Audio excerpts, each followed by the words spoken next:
आइए दोस्तों, आप सभी को स्वागत करते हैं हम आपके यूट्यूब चैनल खुशी स्टडी पॉइंट पर। आइए इस वीडियो में देखेंगे हिंदी व्याकरण का लेसन संधि। तो संधि आइए जानते हैं, और सबसे पहले संधि की परिभाषा को समझेंगे और इसके फिर गुणों के और प्रकार के भी देखेंगे। तो सबसे पहले हम लोग देख लेते हैं क्या संधि। संधि होता है क्या आखिर, है ना। तो सबसे पहले परिभाषा देखते हैं, और आप लोग जो कि कॉपी किताब लेकर बैठ जाइए और आराम से लिखते भी जाइए, समझते भी जाइए। देखिए संधि क्या होता है, तो सबसे पहले परिभाषा को समझिए इत्मीनान ढंग से एकदम कि दो वर्णों का मेल से जो विकार उत्पन्न होता है। ठीक है, दो वर्णों, चलिए मैं लिख देता हूँ, दो वर्णों के मेल से, दो वर्णों के मेल से जो विकार उत्पन्न होता है, जो विकार उत्पन्न होता है उसे संधि कहते हैं। उसे क्या बोलते हैं, संधि कहते हैं। देखिए दो वर्णों के मेल से जो विकार मैंने था नया शब्द, तो दो वर्णों के मेल से जो विकार उत्पन्न होता है उसे क्या बोलेंगे, संधि बोलेंगे। यानी दो वर्णों का मिलन तब है गया संधि। ठीक है, इस तरीका से याद रखिएगा। यानी बोलेगा संधि में क्या होता है, तो वर्णों का मेल होता है। किसका मिलन होता है, तो वर्णों का। तो इतना सिंपल याद रखिएगा कि वर्णों का मिलन तो संधि का भेलन। ठीक ना, बहुत ही सिंपल परिभाषा, हर कोई याद रखिएगा। चलिए देखिए इसका उदाहरण समझिएगा। सबसे पहले जान लेते हैं कि जो वर्ण संधि है, संधि का अर्थ होता है क्या। ठीक है, पूछ देता है कभी कभी कि संधि का अर्थ बताइए क्या है। संधि का अर्थ, संधि का अर्थ, तो देखिए संधि का अर्थ क्या हो गया, तो यहाँ पर क्या हो रहा है, दो वर्णों का मेल। तो यहाँ पर क्या हो गया, मेल नहीं हो गया, तो इसको यानी इसका शाब्दिक अर्थ हो गया, संधि का जो शाब्दिक अर्थ हो गया मेल। क्या हो गया, मेल। मेल को ही बोलेंगे मेल या समझौता पढ़ेंगे। क्या पढ़ेंगे, समझौता, नवता नहीं पढ़ना, समझौता।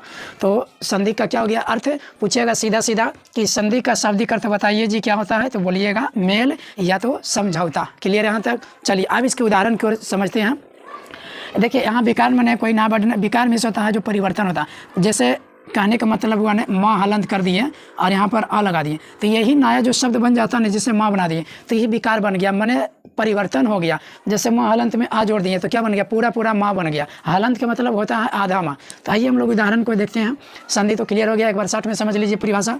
दो वर्णों के मेल से जो विकार उत्पन्न होता है उसे क्या बोलते हैं, संधि बोलते हैं। संधि का अर्थ क्या होता है, तो कहिएगा मेल या फिर क्या कहिएगा, समझौता कहिएगा। यहाँ तक क्लियर है। चलिए अब इसके उदाहरण की ओर बढ़ते हैं। इसकी उदाहरण देख लेते हैं संधि का, उसके बाद हम लोग प्रकार की बात करेंगे। ठीक है, चलिए तो उदाहरण मान लीजिए लेते हैं। जैसे यहाँ पर चलिए टुकड़ा हुआ वाला लेते हैं, उसके बाद जोड़ने में मजा आएगा। हिम प्लस आलय, क्या मैंने लिया, हिम प्लस आलय। चलिए ध्यान से देखिएगा, हिम प्लस आलय। तो यहाँ पर जो समझिएगा, देखिए यहाँ तो बनाने का मैंने बना दिया ही अम्मा प्लस ओ मिल के माँ कर माँ बना दिया हिमालय, लेकिन वास्तव में बनता कैसे समझिएगा। यहाँ पर दो वर्णों का मेल, तो मैंने वर्णों का इस्तेमाल करेंगे ना, तो यहाँ पर क्या किए, वर्णों का लिए। यानी यहाँ पर क्या देखिए, इधर से ये आ का उच्चारण ले लिए और इधर से माँ, तो यहाँ माँ प्लस क्या हो गया जी आ। इस टर्म को समझिएगा, बहुत ज़रूरी है। बनाने तो बना देंगे 5-6 को लगातार, लेकिन नहीं, उससे बेहतर है कि समझिए। अगर समझ जाते हैं तो आप एग्जाम्पल जो और मिलेगा तो वो भी आसानी से समझ पाएंगे। तो यहाँ क्या जाएगा, माँ प्लस आ, तो माँ आइब जो है पूरा मिला दीजिएगा तो क्या बन जाएगा, माँ। ठीक है, यानी यही दोनों का जो मिलान होता है, यानी यहाँ पर ही लिख देते हैं माँ प्लस या था, तो इस पर क्या हो गया आकार, यानी माँ जो है अब जोर लगा के बोलना पड़ेगा माँ, है ना, माँ। इसी तरीके से और देखिएगा, जैसे मान लीजिए यहाँ पर लिख दिए क्या, विद्यालय। क्या लिख दिए जी, विद्यालय। तो विद्यालय को मैंने टुकड़ा करना है, दोनों एग्जाम्पल लेकर के चलेंगे। विद्यालय, तो देखो विद्य ने लिखा था, क्या लिखा था है विद्या, तो विद्या जोड़ आलय, सारा शब्द भी सिखाएंगे। आलय इस तरीके से लिखा था, ना कि आलय। अब विद्य ने लिखा था, विद्या लिखा था, ठीक ना। तो विद्या प्लस आ, ये सब जो है ना हम लोग प्रकार में देखेंगे कि किसका कैसे फार्मूला होता है। जब इस फार्मूला को पता हो जाएगा ना, तो फिर आपके लिए संधि तो बिल्कुल आसान हो जाएगा। और संधि पढ़ाने के बाद लास्ट में संधि का एक लॉजिक भी लेकर आएंगे, ट्रिक के माध्यम से आप संधि को चुटकियों में पहचान लीजिएगा। लेकिन वो लॉजिक तभी काम करेगा, पहले स्टेटमेंट से पढ़िएगा, पहले ढंग से पढ़िएगा, पहले विस्तार से पढ़िएगा, ऐसा पढ़िए कि दूसरे को भी पढ़ा सके। चलिए देखिए यहाँ से, तो यहाँ क्या हो गया, विद्यालय यानी विद्या प्लस आलय। तो ये क्या हो गया, जो जहाँ पर रहता है ना मैंने टुकड़ा करने का, वहीं से पकड़िएगा। तो यहाँ पर क्या ध अल्लाह, इसी को पकड़ना है, ठीक ना। तो यहाँ पर से यहाँ से टुकड़ा कर दीजिएगा, तो यहाँ से क्या होगा, एक ध निकलेगा ना, और इसी में क्या कर दीजिएगा आ आधा रहेगा ना। फिर भी कहने का मतलब आगे हम लोग बताएंगे ये सब जो फार्मूला आ प्लस आ भी रहेगा, ऐसा रहेगा तो नया वर्ण यही बनेगा आ आकार वाला, ठीक ना। तो उम्मीद करते हैं कि आप सभी को समझ में आ रहा है। हमें कमेंट करके ज़रूर बताइएगा आप सभी को वीडियो कैसा लग रहा है, ठीक है। तो देखिए यहाँ से विद्यालय हो गया, विद्या प्लस क्या हो गया आलय, यानी विद्या प्लस आलय। तो इसी तरीक़े से देखिए और उदाहरण ले सकते हैं, ठीक ना। चलिए उदाहरण ले लेते हैं अलग से। तो यहाँ पर हिमालय का उदाहरण लिया विद्यालय के लिए। अब थोड़ा सा अलग से ले लेते हैं। देखिए रवि प्लस इंद्र, ठीक, रवि प्लस क्या कर दिए इंद्र कर दिए। अब देखिए यहाँ पर जो है रवि प्लस क्या इंद्र, तो यहाँ पर जो है नया मतलब शब्द बनाएंगे रवि प्लस इंद्र। तो इसमें जो देख रहे हैं ना, इसमें भी ऐसा हर सही है। सबसे पहले तो आप सभी को मालूम होना चाहिए जो आ ई होता है हर सही दीर्घई, ये सभी पूर्ण रूप से मालूम होना चाहिए। तो इधर भी क्या है हर सही, तो ये जो मिल के बनेगा दीर्घई बनेगा। तो यहाँ पर जो बन जाएगा वो रविंद्र बनेगा, क्या बनेगा रविंद्र बन जाएगा, ठीक ना। अभी बस उदाहरण दिए, अभी तो टेलर है, अभी तो पूरा पिक्चर जो है बाकी है। यानी आपको जो संधि की परिभाषा दी है कि दो वर्णों का मेल होता है, तो वास्तव में होता कैसे, तो वो मैंने दिखाया है ना। अभी इसका स्टार्टिंग है, अभी तो संधि का पूरा विस्तार बाकी है। तो अब हम लोग देखते हैं संधि के जो है प्रकार देखेंगे। इतना समझ में आ गया होगा आप सभी को। चलिए एक उदाहरण की बात और करते हैं, ठीक है।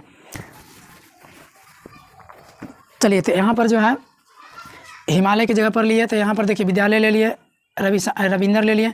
अब ये जो कि क्या करते हैं गौशाला ले लेते हैं, गौशाला, गौशाला, गौशाला मीन्स गाय का घर है ना, गौशाला। तो देखिए यहाँ से क्या हो जाएगा गौ हो जाएगा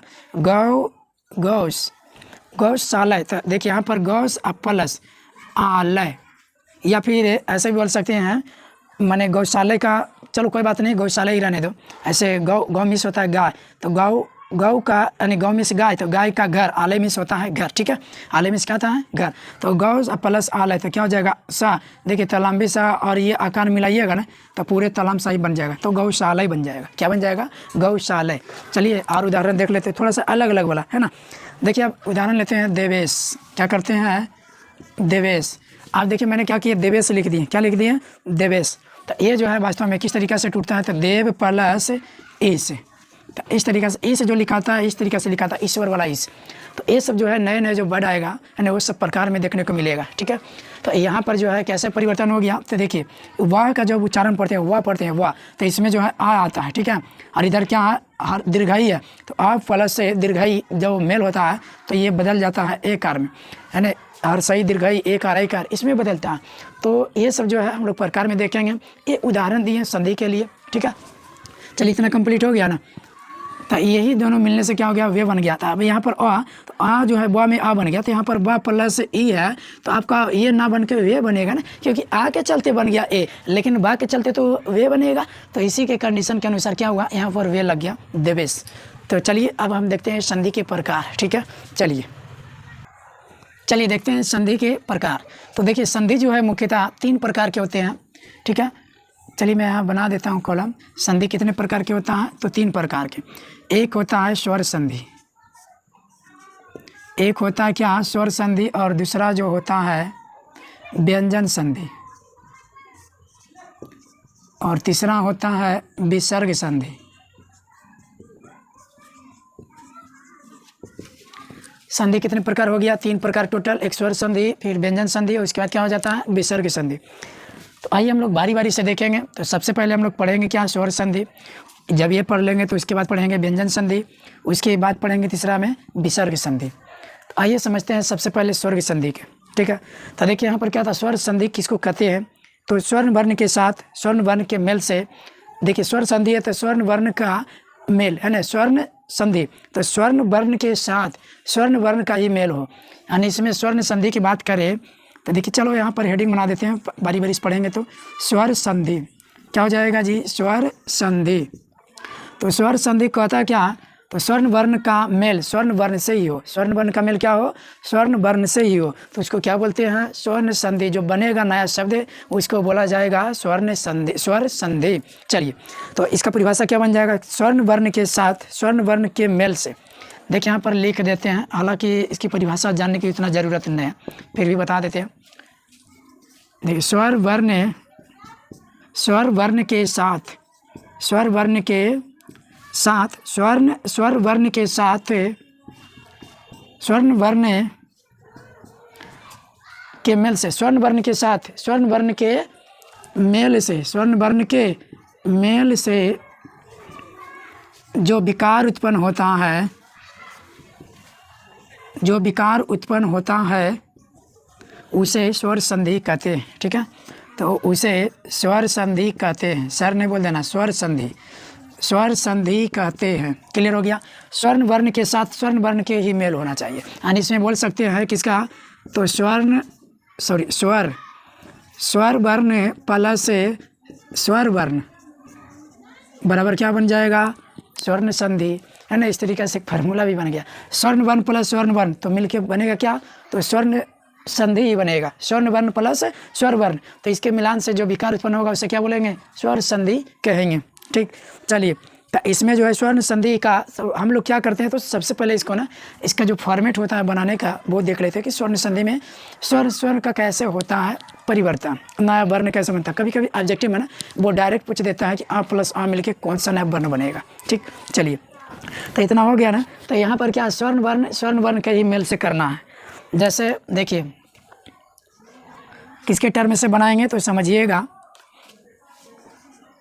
आ रहे, ठीक, या फिर ऐसा आ रहे अब प्लस, समझते जाइएगा, या तो फिर ये आ रहे, उसके बाद यही दोनों में से कोई भी रहे, तो ये जो मिलकर बनता है वो आ बन जाता। यही मेन आपके लिए काम करेगा, बहुत ही यूजफुल होगा।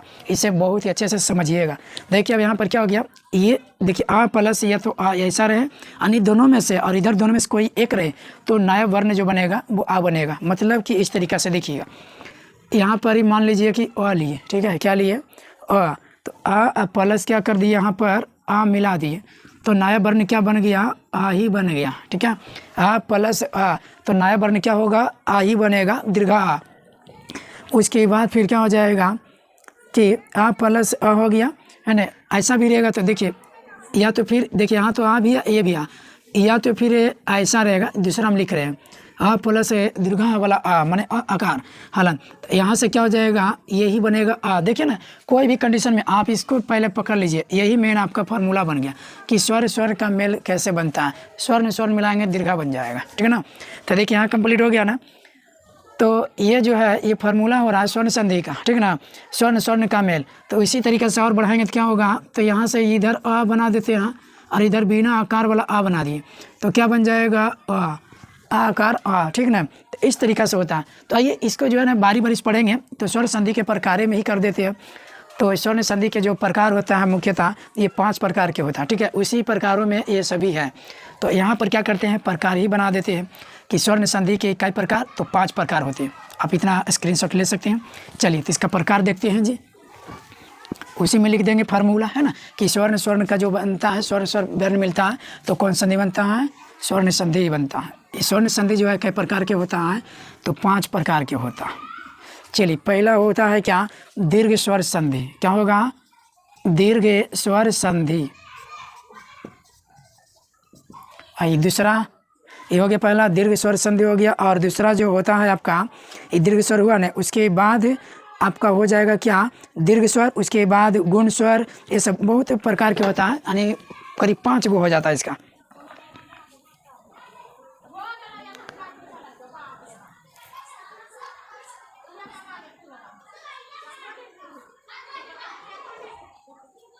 चलिए देखिए दीर्घ स्वर हो गया ना, उसके बाद जो है दूसरा जो होता है क्या, गुण स्वर संधि। क्या बोलेंगे, गुण स्वर संधि। ठीक, उसके बाद क्या हो जाएगा, तीसरा। ठीक ना, तीसरा जो आपका एक वृद्धि स्वर संधि। क्या बोलेंगे इसको, वृद्धि स्वर संधि, वृद्धि स्वर संधि। तीसरा हो गया चौथा। तो चौथा देखिएगा, चौथा जो होता है यन स्वर संधि, यानी यन संधि भी बोल सकते हैं, यन स्वर संधि। तो कितना हो गया, 1 2 3 4। और एक होता है अयादी संधि, अयादी स्वर संधि। क्या हो जाएगा, अयादी स्वर संधि। तो संधि यानी स्वर संधि जो हो गया, टोटल कितना हो गया, 5 प्रकार के हो गया। दीर्घ स्वर संधि, गुण संधि, ऐसे भी स्वर ना पढ़ करके सीधे स्वर को हटा कैसे पढ़ेगा। दीर्घ संधि, गुण संधि, वृद्धि संधि, यन संधि, अयादी संधि। तो ये हो गया क्या, स्वर संधि के प्रकार, यानी इसका जो है सबसे बड़ा प्रकार होता है, करीब देख लिया कि टोटल कितना है 5। तो दीर्घ स्वर में ही होता है क्या, इसमें तो जान रहे स्वर संधि, तो स्वर स्वर का मेल होता है, क्या होता है, स्वर्ण का मेल होता है, तो बनता है क्या, स्वर्ण संधि बनता है। चलिए अब यहाँ से क्या करते हैं, दीर्घ स्वर में देखते हैं।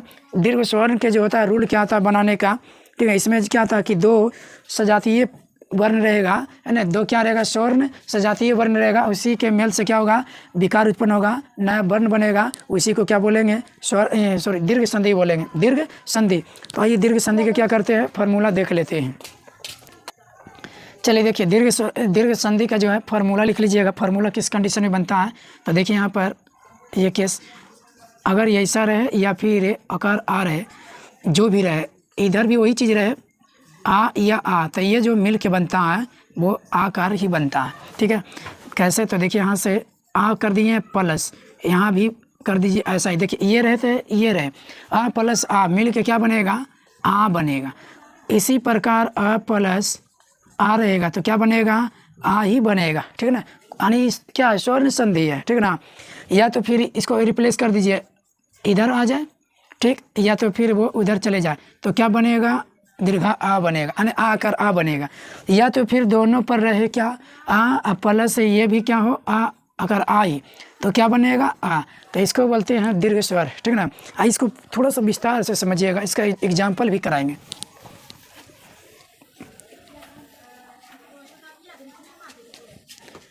ये स्वर संधि का हो गया प्रकार, है ना, स्वर संधि। चलिए देखिए इसमें जो है कुछ उदाहरण देखते हैं, तो उदाहरण यहाँ पर लिखते हैं। दीर्घ संधि जो है ना, थोड़ा सा इसका फार्मूला बनता है, बहुत है, मैंने अभी यहाँ से बनाए तो हर सही से बनाएंगे। तो देखिए यहाँ से क्या होगा, इस तरीक़ा से बनाना चाह रहे हैं, ज्ञान भाव, ठीक है।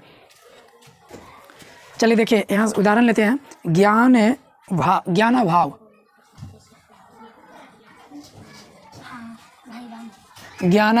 भाव। तो देखिए ज्ञाना भाव है, तो इसे हम कैसे बनाएंगे, इसको मैंने टुकड़ा कैसे करेंगे, तो वर्ड को जो है ना सही तरीक़ा से लिखने के लिए सीखिएगा। आप जानते ज्ञाना नहीं लिखा था, आप अ का उच्चारण इसमें ले आइए इस तरीक़ा से, देखिए ज्ञान, ज्ञान हो गया ना, अब प्लस अभाव, तो आप लिख सकते हो इस तरीक़ा से, अभाव। देखिए न और एरा में भी देखिए, आप गौर से देखिएगा, ना में जो है ना, ये जो ना बना है किस टर्म से बना है, ना हलंत होगा पहले, है ना हलंत ही होगा, मतलब ज्ञान ना। यहाँ पर देखिए इसको पहले पकड़िए, ना है तो इसमें ना बोलिए तो आ आता है ना जी, ये तो ऑलरेडी आ है, ये है, तो यहाँ सब दोनों के जोड़िए, तो ये दोनों मिलाएंगे तो क्या बनेगा, इस तरीक़ा से आ बनेगा कि नहीं। तो जब ये आ बनेगा तो वास्तव में ये ना में है, यहाँ तो वास्तव में आ, इसमें देखिए ना में जो है ना आ छिपा हुआ है, तो यहाँ पर जो है अब इसके बदले में अभी यहाँ तो देखिए ये ना इसके साथ में था, ना बोले तो आ रहा, ना बोलिए तो आ उच्चारण होगा, तो ना प्लस आ, मतलब कि ना प्लस आ ऐसा रहेगा। तो क्या कैसा बनेगा, तो मिलाइएगा तो आपके लिए क्या बन जाएगा, ना। तो यहाँ देखिए ना बन गया है कि नहीं। तो इसी तरीक़ा से यहाँ पर क्या होगा, यदि यहाँ पर ना लेते हैं, क्या करते हैं, ना आ, इधर वाला क्या हो गया आ, तो ना और आ मिलाएंगे तो क्या बन जाएगा जी, ना आकर ना। तो इस तरीक़ा से बनता है, ठीक है ना। आप इस रूल को समझ जाइएगा तो फिर पूरे को समझिएगा आसानी से। अगर इसे नहीं समझ पाए हैं, चलिए फिर से समझाते हैं। देखिए सीखिए, बढ़िया से सीखिए और सिखाइए सबको। यहाँ ना है तो ना बोलते हैं, तो इसमें आ रहा है ना, और इसमें भी क्या हो रहा, आ रहा है। अभी दोनों का जोड़ दीजिएगा, तो ये देखिए यहाँ पर ही मैंने लिखा दिया कि आ प्लस आ कुछ भी रहे तो क्या बनता है, आ ही बनता है। क्या बनता है, आ।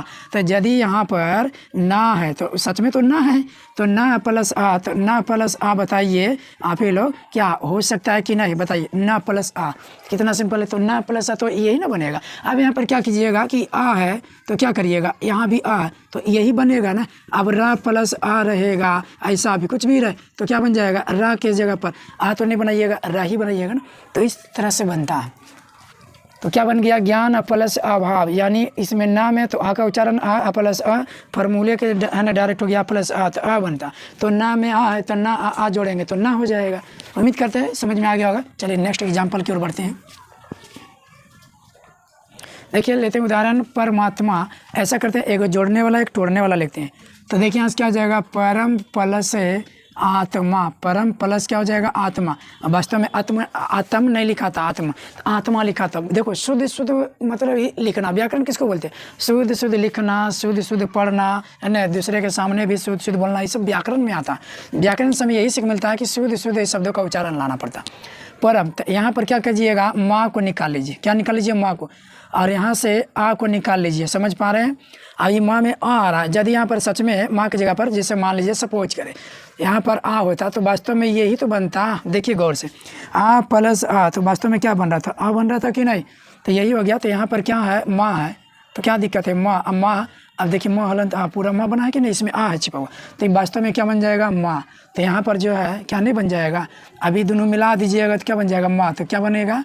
पर माँ, अगर माँ आ उसमें चला जाएगा, अदत्त अमा परमात्मा। समझ पा रहे हैं?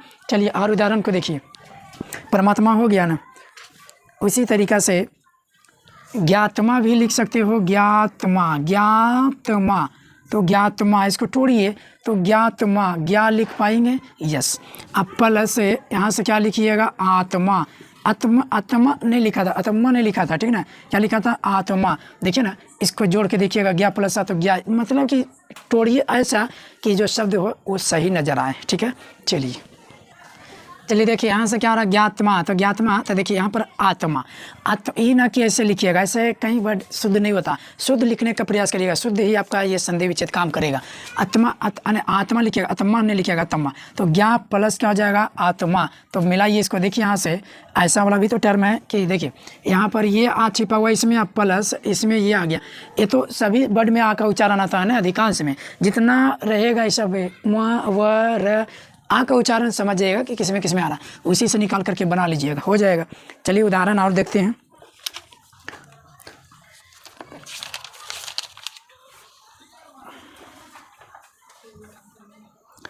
असुर, देखिए असुरालय, क्या लिख देते हैं? असुरालय, असुरालय, असुरालय, क्या लिख दिए? असुरालय।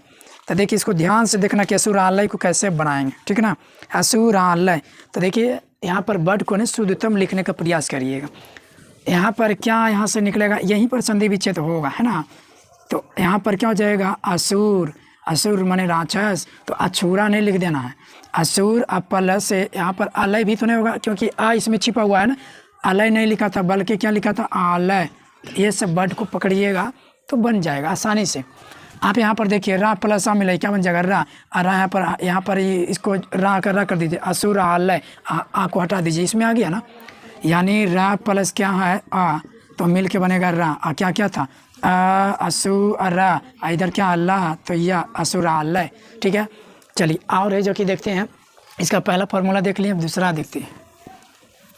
चलिए सब मिटा देते हैं। दीर्घ संधि का ही, दीर्घ संधि थोड़ा बड़ा है इसका फॉर्मेट। आइए दूसरा में क्या होगा? हर्षाई या तो फिर दीर्घाई रहे, ठीक है ना? और यही पार्ट ऐड हो प्लस में, यानी मिलन हो वर्णों का, तो ये नया वर्ण जो बनता है वो दीर्घाई बनता है। हर हाल में क्या बनेगा? दीर्घाई बनता है, ठीक है। यानी अर्थात यहाँ पर लिख देते हैं, अर्थात क्या होगा? हर्षाई प्लस हर्षाई तो बनेगा बाबू दीर्घाई। क्या बनेगा? दीर्घाई। और यहीं पर क्या होगा? हर्षाई प्लस क्या हो? दीर्घाई, तो फिर भी बनेगा दीर्घाई। इस टर्म को देखिएगा, इसे याद कर लीजिए, बस ये अपने आप लिखा जाएगा। कुछ भी हो इधर और इधर भी कुछ भी हो, हर्षाई दीर्घाई के टर्म में हमेशा दीर्घाई ही बनता है। क्लियर हो गया ना? देखिए अब हो सकता है क्या ये चीज़ इधर है, हर्षा दीर्घाई प्लस हर्षाई, तो क्या बनेगा? दीर्घाई बनेगा। हो सकता है कि दीर्घाई का ज़रूरत पड़ जाए, तो दीर्घाई प्लस दीर्घाई तो बराबर दीर्घाई ही बनता है। तो सवाल डायरेक्ट ऐसे भी कर देता है एग्जाम में कि हर्षाई प्लस दीर्घाई से मिलकर के नया वर्ण क्या बनेगा? तो बस टुटकियों बोलिएगा दीर्घाई बनेगा। समझ में आया? यहीं पर क्या कर देगा? आ प्लस आ आकार आ, नया वर्ण क्या बनेगा? तो आकार वाला ही आ बनेगा। समझ में आया? चलिए क्लियर हो गया इतना। ये फॉर्मेट याद रखिएगा। फार्मूला मैंने कहाँ से परिवर्तन किया था? इसी से। इसको याद कर लिया, क्लास में हो गया। आइए इसका उदाहरण देखते हैं। एक आपको उदाहरण देखते चलिएगा तो बहुत ही बेहतर रहेगा समझने के लिए। देखिए यहाँ पर क्या होगा? मान लीजिए कि कभी प्लस इस लिख दिए, इस ऐसा लिखा था, ध्यान देना, ठीक ना? कभी सीख लीजिए, पूरे वीडियो देखने के बाद तो सीख जाइएगा, फिर तो अंत में बनना तो तय है। ऐसा ना कि नहीं बनेगा, गारंटी है कि बनेगा, ठीक है ना। तो देखिए यहाँ पर क्या हो गया, कभी अब प्लस एस है। तो यहाँ पर देखिएगा, ध्यान से देखिएगा जी, यहाँ पर जो उच्चारण इसमें क्या ऐसा टर्म आ रहा है ना, हर्षई आ रहा है, ठीक। और यहाँ पर क्या, यहाँ से निकालिएगा तो क्या आ रहा है, दीर्घ। स्वर को पकड़िएगा, व्यंजन को नहीं पकड़ना। तो यहाँ पर क्या हो गया इस तरीके से, तो इसको जब मिलाइएगा तो क्या बनता है, दीर्घ ही बनता है। लेकिन वास्तव में ई की जगह पर यहाँ पर क्या है, ये वाह है, तो वाह प्लस क्या हो जाएगा, दीर्घई। तो क्या इसको मिलाएंगे वास्तव में इस तरीक़ा से, तो इसमें ये टर्म है और इसमें भी ये टर्म है, तो दीर्घई होगा ना। तो यहाँ पर वास्तव में क्या बन जाएगा, कबीस। क्या बन जाएगा, कबीस, दीर्घई बन जाएगा, ठीक है। चलिए और उदाहरण देखिएगा, देखिए अब तोड़ने वाला सीखिएगा। 36, क्या तोड़ेंगे, 36। तो देखिए इस लिखने के लिए तो जान ही गए आप लोग। तो 36 जो है छत्ती नहीं सती, तो सती जो है ऐसे नहीं लिखाता है, ठीक है, बल्कि सती जो है इस तरीक़ा से लिखाता है, सती, ठीक है ना। और प्लस इस, तो इस तो मैंने लिखे सिखा दिया यहाँ पर ही। तो यहाँ पर क्या करिएगा, इस देखिए टर्म में जोड़ करके, दीर्घई भी और प्लस दीर्घई, तो दीर्घई बनेगा। तो ती प्लस यानी दीर्घई ती प्लस दीर्घई ई, तो दीर्घई ती ही ना बनेगा। यही टर्म होता है, रूल होता है, नियम होता है। अगर इस सभी को समझ गया फार्मूला को और शब्दों को लिखने के लिए, देखिए शब्दों को लिखने के लिए बस प्रैक्टिस करने से हो जाएगा, वीडियो देखते देखते ही, ठीक है ना, नोट करते करते ही क्लियर हो जाएगा। क्लियर हो गया। चलिए और उदाहरण को समझिएगा। चलिए एक उदाहरण और लेते हैं, अतीब। क्या लेते हैं, अतीब। इसमें देखिए समझिएगा, इसमें थोड़ा सा परिवर्तन आएगा कि किधर से लिखेंगे। अतीब क्या लिखना है, अतीब। तो अतीब जो है वास्तव में कैसे लिखाएगा, है ना, अति। तो अति तो जान रहे होंगे कि ऐसा लिखाएगा, अति लिखने के लिए तो जानते होंगे। अति या प्लस क्या, इब। तो इब जो है ऐसे नहीं लिख देना, है ना, इब जो है आपका ऐसे लिखा जाता है। तो यहाँ पर जोड़िएगा फिर तो वही बनेगा, फार्मूला पर तो डायरेक्ट कुछ भी रहे तो बनता है तो वही। लेकिन देखिए अब यहाँ पर जो है कहेगा कोई कि सर ऐसे भी तो बन जाएगा, अति प्लस इब जी बन जाएगा, लेकिन शुद्ध शब्दों को लिखना है ना। शुद्ध जब शब्द नहीं रहेगा तो नंबर नहीं मिलेगा। इस्तेमाल करना शुद्ध शब्दों का संधि विच्छेद में, कुछ भी व्याकरण पढ़ रहे हैं शुद्ध। तो ये जो है वर्ड शुद्ध नहीं है, ये भी शुद्ध नहीं है, इसलिए मैं इसका इस्तेमाल नहीं करता। अब बात रहा कि हम सीखेंगे कैसे, तो ये अन्य प्रैक्टिस करने से मैं जो लिखूंगा वर्ड को देखिएगा, जितना मैं बता दूंगा संधि विच्छेद उससे ज़्यादा आएगा भी नहीं, ठीक है ना। तो उतना जो बोर्ड परीक्षा में काम हो जाएगा। बोर्ड परीक्षा में क्या आप जो है कम्पिटिटिव में जो व्याकरण पूछे जाते हैं उसमें भी काम आएगा। चलिए क्लियर हो गया। चलिए और देख लेते हैं, अभी 2 टर्म और है, यहाँ पर लिख देते हैं तीसरा टर्म। तो देखिए तीसरा टर्म में क्या आता है, हर्षऊ या दीर्घऊ, यानी हर्षऊ रहे या दीर्घऊ रहे, प्लस हर्षऊ रहे या तो फिर दीर्घऊ रहे, क्या बनेगा जी, दीर्घऊ ही बनता। बस ये फार्मूला याद रखिए ना, इस फार्मूला को याद कर लीजिएगा, बन गया, कहानी खत्म हो गया, ठीक है ना। तो यहाँ पर देखिएगा, ध्यान से समझना, बहुत ही मीनार ढंग से एकदम। यहाँ से क्या आ जाएगा, हर्षऊ प्लस दीर्घऊ, क्या बन जाएगा, दीर्घऊ। ऐसे भी रहेगा, पहले सिंगल लीजिए, दीर्घऊ ही बनेगा। हर्षऊ प्लस क्या हो जाएगा, दीर्घऊ, क्या बनेगा, दीर्घऊ। हो सकता है कि एक टर्म इधर आ जाए, तो दीर्घऊ प्लस हर्षऊ क्या बन जाएगा, तो दीर्घऊ बनेगा। अब दीर्घऊ प्लस दीर्घऊ रहेगा तो दीर्घऊ ही बनेगा, बस कुछ भी रहेगा तो ही टर्म बनेगा, यानी अर्थात में लिख देना है ना, याद रखने योग्य हो गया।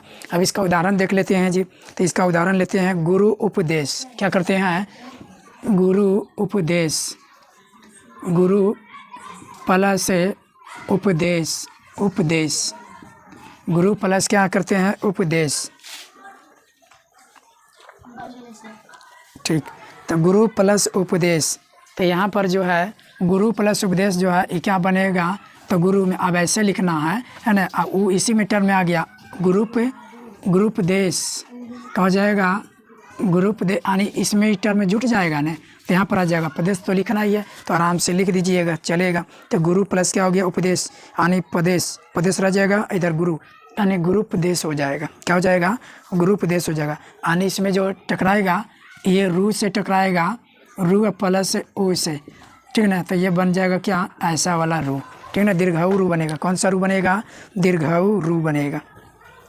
तो इस तरीक़े से बन जाएगा क्या, तो गुरुपदेश, क्या बनेगा, गुरुपदेश। चलिए और समझिएगा, बधूत्सव। क्या देखना है, बधूत्सव।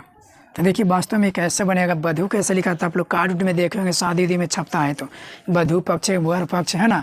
तो बधू जो है वास्तव में ऐसा लिखाएगा, बधू, प्लस इसमें ऊ का उच्चारण लाना। तो उत्सव कैसे लिखाते देखें आप लोग, तो उत्सव इस तरीक़े से लिखा था, ना कि दीर्घ ऊ पड़ता है, ठीक है ना। अब इसको ऐड कीजिएगा तो ये फिर बन जाएगा। ऐसा वाला भी तो टर्म होता है, क्या आप लोग को भी समझ में आ रहा है। तो उत्सव हो गया वधु प्लस उत्सव, तो क्या हो गया वधुत्सव। चलिए और देख लेते हैं, पहले सब फार्मूला देख लेते हैं, फिर तो मिला जुला करके देखेंगे। दो उदाहरण काफ़ी है। चलिए अब चौथा टर्म देखते हैं। देखिए फिर होता क्या, एक होता है री, इसको पढ़ते हैं री, स्मॉल री, है ना। चलिए देखिए री प्लस क्या री रहे या तो फिर बड़ी, इसमें भी बड़ी और छोटी री होता है, ठीक है ना। तो ये जो है ये बनता क्या रूल, तो ये मिल करके बन जाएगा बड़ी री। कौन सा बन जाएगा, बड़ी री। तो ये जो है ये केवल संस्कृत में प्रयुक्त होता है, ठीक है ना, केवल संस्कृत में। यहाँ तो हम हिंदी व्याकरण पढ़ा रहे हैं, केवल संस्कृत में ये प्रयोग होता है। फिर भी मैं बता दिया कि चलो संस्कृत वाला भी तो एग्जाम पढ़ता है ना 10th का। तो देखिए इसमें क्या होगा, हम उदाहरण देते हैं। पितृ, यहाँ लिख दिए क्या, पितृ प्लस लिख दिए ऋण, क्या लिख दिए ऋण। तो इसको है जो कि मिलान से क्या बनेगा, ठीक ना। तो यहाँ पर क्या बनेगा री, तो यहाँ पर भी री है, यहाँ पर भी री, तो बड़ा री बन रहा है, तो बन जाएगा क्या पितृण, क्या बन जाएगा पितृण। तो देखिए वाला टर्म आ गया ना। अमृत कैसे बनाते हैं, तो उसी से बनता है। अमृत में री लाते हो कि नहीं, जैसे ही बड़ लिखते हो तो कहाँ से आया, तो ये बड़ की री हो जाता है, ठीक है ना। तो यहाँ पर क्या हो गया, ये बड़ी री या छोटी री मिलेगा तो बड़ी री ही बनेगा। कोई बात नहीं है, संस्कृत हो या हिंदी हो सब सीख लीजिए। यहाँ तक क्लियर हो गया होगा। तो यहाँ तक मैंने जो पढ़ाया आप सभी को स्वर संधि और स्वर संधि के प्रकार पढ़ाएं, ठीक है। फिर से एक बार में समझ लीजिए, स्वर संधि के जो होता है कितना होता है, टोटल 4 टर्म में होता है नियम। एक नियम यहाँ से चलता है, स्वर संधि वैसे 5 को होता है ना। तो यहाँ पर जो है इस तरीक़े से पहला नियम तो मिटा दिए, चलिए कोई बात नहीं। पहला नियम में था वो इस तरीक़े से आ या फिर ऐसा आ रहा है प्लस, दोनों में से कोई भी आ जाए तो मिल जाता है, तो क्या बनता है दीर्घ आ, है ना, बड़ी वाला आ बनता है। तो ऐसा वाला टर्म सीख लिए कि आ प्लस आ रहे तो आकर ही बनता है, हर सही प्लस। अभी इसमें से कोई भी रहे, देखिए अर्थात में बता दिया ना, बिल्कुल एकदम ईजी ढंग से बता दिए। उम्मीद करते कि समझ में आ गया होगा। उसी तरीक़े से क्या हर्षऊ दीर्घऊ बोला, कुछ भी रहे, इधर हर्षऊ रहे दीर्घऊ रहे, मिलने पर क्या होगा दीर्घऊ बनेगा, ठीक है ना। और हर्षई रहे या तो फिर दीर्घई रहे, मिलेगा तो क्या बनेगा दीर्घई ही बनेगा बस। और स्मॉल री रहे या कैपिटल री रहे तो इसे संस्कृत में प्रयोग करेंगे तो यहाँ पर बड़की री ही बनेगा, जैसे पितृन हो गया, चित्रिन हो गया, इस में प्रयुक्त होता। चलिए तो यहाँ तक क्लियर हो गया।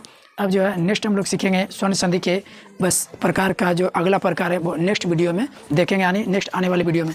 तब तक के लिए आप लोग इतना कंप्लीट कीजिए, फिर मिलते हैं नेक्स्ट वीडियो।